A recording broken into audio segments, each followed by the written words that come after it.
புகழும் நம்மை படைத்த இறைவன் ஒருவனுக்கே. அஸ்ஸலாமு அலைக்கும். அன்பான என்னுடைய சகோதர சகோதரிகளே, நன்மக்களே, எல்லோரும் நல்லா இருக்கிறீங்களாமா? நம்மை படைத்த இறைவனின் பேரருளால் நாம் அனைவரும் நலமாக இருப்போம். ஆமீன். இன்னைக்கு நாம எதை பத்தி பார்க்க போறோம்டா, இஸ்லாம் இறைவனால் அங்கீகரிக்கப்பட்ட மார்க்கம்.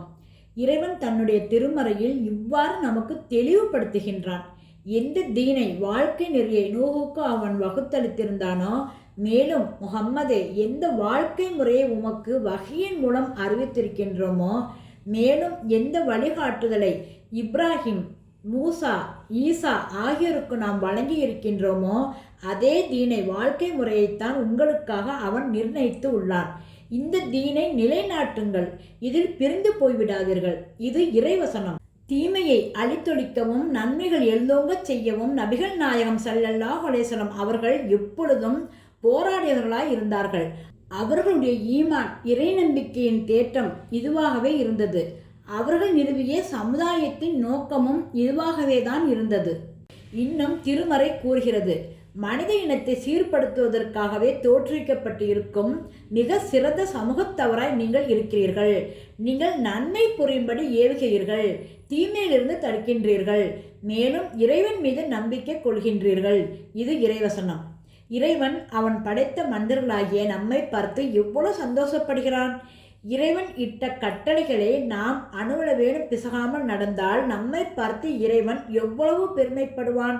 நாம் ஒவ்வொருவரும் நாமும் தீமை செய்யாமல் இருந்து மற்றவரையும் தீமை செய்ய விடாமல் தடுத்து நல்லோர்களாக மரணித்து நாம் அனைவரும் மறுமையில் சுவனத்தில் இருந்தால் நிச்சயமாக நாம் அனைவரும் சுவனபதிக்கு செல்ல இன்றே இப்பவே தயாராகி கொள்வோம். இறைவன் படைத்த ஆதமுடைய மக்களாகிய நமக்காக இறைவன் சுவனபதியை தயார் செய்து வைத்துள்ளான். அதில் நாம் நிரந்தரமாக தங்குவதற்குரிய வேலைகளை இன்றே செய்ய துவங்குவோம். நபிகள் நாயகம் ஸல்லல்லாஹு அலைஹி வஸல்லம் அவர்கள் நவின்றார்கள், எவனுடைய கையில் என் உயிர் உள்ளதோ அவன் மீது ஆணையாக நீங்கள் அவசியம் நன்மையை ஏவிய வண்ணம் இருங்கள், தீமையை தடுத்து வாருங்கள். இல்லையெனில் அண்மையில் இறைவன் உங்கள் மீது தண்டனையை இறக்கி விடுவான். பிறகு நீங்கள் அபயக்குரல் எழுப்பினாலும் உதவி செய்வோர் எவரும் இருக்க மாட்டார். ஆதாரம் திர்மிதி. நரகத்தின் பயங்கர வேதனையிலிருந்து மக்களை காப்பாற்றணும் என்ற துடிப்பு நமக்கு இருக்கணும். யார் எப்படி போனால் நமக்கு என்னென்று நாம் அலட்சியமாக இருக்கக்கூடாது. யார் நம்முடைய மார்க்கத்துக்கு புறம்பாக நடந்தாலும் அதை தடுக்கணும். அவர்களுக்கு புரியும்படி எடுத்து சொல்லணும். நிச்சயமாக அவர்கள் அந்த தீமையிலிருந்து விலகி விடுவார்கள் என்று நம்புவோம், இன்ஷா அல்லாஹ். நபிகள் நாயகம் ஸல்லல்லாஹு அலைஹி வஸல்லம் அவர்களுக்கு மக்களாகிய நம் மீது இருந்த அக்கறையை, தவிப்பை, துடிப்பை திருமறை இவ்வாறு வர்ணிக்கிறது. நபியே, இவர்கள் இந்த அறிவுரையின் மீது நம்பிக்கை கொள்ளவில்லையானால் இவர்களின் பின்னே கவலைப்பட்டு உமது உயிரை மாய்த்துக் கொள்வீரா என்ன? இது இறைவசனம். கண்மணி நாயகம் ஸல்லல்லாஹு அலைஹி வஸல்லம் அவர்கள் நமக்காக எவ்வளவு தூரம் கஷ்டப்பட்டிருக்கிறார்கள். அதனால் தானே இறைவன் அவர்களை பார்த்து இப்படி ஒரு வசனத்தை அருளி உள்ளான். அப்படி என்றால் அவர்கள் எந்த அளவுக்கு இந்த தீமைகளை அழிக்க போராடி இருப்பார்கள். ஆனால் இன்னைக்கு நாம் அதெல்லாத்தையும் மறந்துட்டு நம்முடைய மனம் போன போக்கில் வாழ நினைக்கிறோம். நம்முடைய இஸ்லாம் மார்க்கத்திற்கு பொருந்தாத செயல்களை செய்துவிட்டு அதுக்கு அசால்ட்டாக நியாயம் பேசுகிறோம். இது எந்த வகையில் நியாயம்? இப்படிலாம் நாம் வாழலாமா? இறைவன் நம்மை தண்டிக்க மாட்டான்னு நினைச்சிட்டோமா? நிச்சயமா இறைவனின் தண்டனை மிக கடுமையானதாக இருக்கும். இதை நாம் ஒருபோதும் மறக்கக்கூடாது. அண்ணன் நபி நாயகம் ஸல்லல்லாஹு அலைஹி வஸல்லம் அவர்கள் இந்த நிலையை இவ்வாறாக விவரிக்கிறார்கள். என்னுடைய உதாரணம் நெருப்பு மூட்டும் ஒரு மனிதனுக்கு ஒப்பானதாகும். அவன் மூட்டிய நெருப்பினால் அதனை சூழ்ந்த பகுதி பிரகாசம் அடைகிறது. அப்போது விட்டில் பூச்சிகள் நெருப்பில் விழ ஆரம்பிக்கின்றன. அந்த மனிதன் தன்னால் இயன்ற அளவுக்கு போராடி அப்பூச்சிகளை நெருப்பில் விழாமல் காப்பாற்ற முயல்கின்றான். ஆனால் பூச்சிகள் அவனையும் மீறி நெருப்புக்குள் விழுந்த வண்ணம் உள்ளன. இவ்வாறே நான் உங்களின் இடையை பிடித்து நரகில் விழாமல் தடுத்து நிறுத்த முயல்கின்றேன். நீங்களோ நரகில் புகுந்த வண்ணம் உள்ளீர்கள். ஆதாரம் மிஸ்காத். கண்மணி நாயகம் ஸல்லல்லாஹு அலைஹி வஸல்லம் அவர்கள் ஒவ்வொரு நொடி பொழுதும் நமக்காகவே வாழ்ந்தார்கள், இன்னும் வாழ்ந்து காட்டினார்கள். நாம் அவற்றை பலமாக பற்றி பிடித்துக்கொண்டு அவற்றை பின்பற்றி நடக்கணும். நிச்சயமாக இது ஒவ்வொரு முஸ்லிமின் மீதும் உள்ள கட்டாய கடமையாகும் என்பதை நாம் மறக்கக்கூடாது. ஒருமுறை ஆயிஷா ரலி அவர்கள் அண்ணன் நபி நாயகம் ஸல்லல்லாஹு அலைஹி வஸல்லம் அவர்களிடம் வினவினார்கள், உஹது யுத்த தினத்தை விட கடுமையானதை தாங்கள் சந்தித்ததுண்டா? அதற்கு அண்ணன் நபி நாயகம் ஸல்லல்லாஹு அலைஹி வஸல்லம் அவர்கள் பதிலளித்தார்கள், சந்தித்ததுண்டு ஆயிஷாவே, நான் சந்தித்த நாட்களில் அகபா தினமே மிக கடுமையானதாகும்.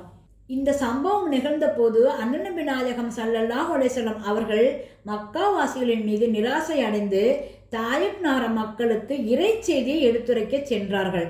அந்த ஊர் தலைவன் அப்து எலீல் என்பவன் நபிகள் நாயகம் ஸல்லல்லாஹு அலைஹி வஸல்லம் அவர்கள் மீது குண்டர்களை ஏவிவிட்டான். அண்ணன் நபி நாயகம் ஸல்லல்லாஹு அலைஹி வஸல்லம் அவர்கள் காட்டிய அருளான தூதுக்கும் வெற்றிக்கும் பதிலாக இறைத்தூதர் முகமது நபி ஸல்லல்லாஹு அலைஹி வஸல்லம் அவர்கள் மீது அந்த குண்டர்கள் கற்களை வீசி அடித்து துன்புறுத்தினார்கள். அண்ணன் நபி நாயகம் ஸல்லல்லாஹு அலைஹி வஸல்லம் அவர்களின் மேனி எங்கும் இரத்தம் வழிந்தோடியது. அவர்கள் மயக்கமுற்று கீழே விழுந்தார்கள். பிறகு உடல் வலியுடனும் மனவேதனையுடனும் தாயிப்பிலிருந்து வெளியேறி கரண் அத்தாலி பகுதியை அடைந்து தம்மை சற்று ஆசுவாசப்படுத்தி கொண்டார்கள். அல்லாஹ் வேதனையை இறக்கும் வானவரை நபிகள் நாயகம் ஸல்லல்லாஹு அலைஹி வஸல்லம் அவர்களிடம் அனுப்பி வைத்தான். அல்லாஹ்வின் தூதரே, தாங்கள் அனுமதித்தால் அபு ஹுபைஸ் மற்றும் ஜபுல் அஹ்மர் ஆகிய இந்த 2 மலைகளையும் ஒன்றாக இணைத்து தாயிப் நகர மக்களை நசுக்கி தள்ளி விடுகிறேன் என அந்த வானவர் கேட்டார்.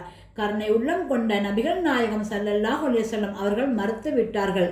வேண்டாம், இந்த விஷயத்தை என்னோடு விட்டு விடுங்கள். நான் இவர்களை அல்லாஹ்வின் தண்டனை குறித்து எச்சரித்து கொண்டே இருப்பேன்.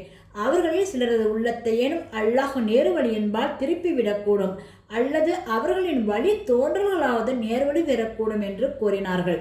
ஆதாரம் புகாரி, முஸ்லிம். கண்மணி நாயகம் ஸல்லல்லாஹு அலைஹி வஸல்லம் அவர்களின் நம்பிக்கை வீண் போகவில்லை. இன்று 8 திக்கிலும் இஸ்லாம் பரவி இருக்கிறது. அல்ஹம்துலில்லாஹ். நாம் அனைவரும் உண்மையான முஸ்லீமாக வாழ்ந்து மறிக்கணும். எந்த இடத்திலும் எந்த ஒரு சூழ்நிலையிலும் நம்முடைய மார்க்கத்தை நாம் எதற்காகவும் யாருக்காகவும் விட்டு கொடுக்க கூடாது. இதில் நாம் உறுதியுடன் இருக்கணும். அல்லாஹ் தன்னுடைய திருமறையில் இவ்வாறு கூறுகின்றான், திண்ணமாக இஸ்லாம் மட்டுமே அல்லாஹ்விடம் ஒப்புக்கொள்ளப்பட்ட தீன் வாழ்க்கை நெறியாகும். அண்ணன் நபி நாயகம் ஸல்லல்லாஹு அலைஹி வஸல்லம் அவர்கள் கூறினார்கள், எவருக்கு அல்லாஹ் நன்மையை நாடுகின்றானோ அவருக்கு தீன் இறைநெறியின் துல்லியமான ஆழமான அறிவை வழங்குகின்றான். ஆதாரம் புகாரி, முஸ்லிம். இறை தூதர்கள் தம் சமுதாயத்திற்கு அழைப்பை எடுத்துரைத்த போதெல்லாம் அவர்கள் இதனை பகிரங்கமாக அறிவித்தார்கள். நான் இறைவனுக்கு கீழ்ப்படிவோரில் முஸ்லிம்களில் முதன்மையானவனாக உள்ளேன். இது இறைவசனம். நம்முடைய மார்க்கம் எவ்வளவு உன்னதமானது, உயர்வானது! இப்பேற்பட்ட மார்க்கத்தை மனிதர்களாகிய எங்களுக்கு தந்த இறைவனுக்கு எல்லா புகழும் புகழ்ச்சியும் உரித்தாகட்டும். இன்னும் இறைவனுக்கு கீழ்ப்படிவோரில் நாமும் முதன்மையானவர்களாக முந்திக் கொள்வோம் என்று கூறி என்னுடைய இந்த செய்தியை முடித்துக் கொள்கிறேன். மீண்டும் ஒரு செய்தியுடன் உங்களிடம் வருகிறேன். இன்னும் விரிவாக அனைத்தையும் அலசி ஆராய்வோம். இன்ஷா அல்லாஹ்.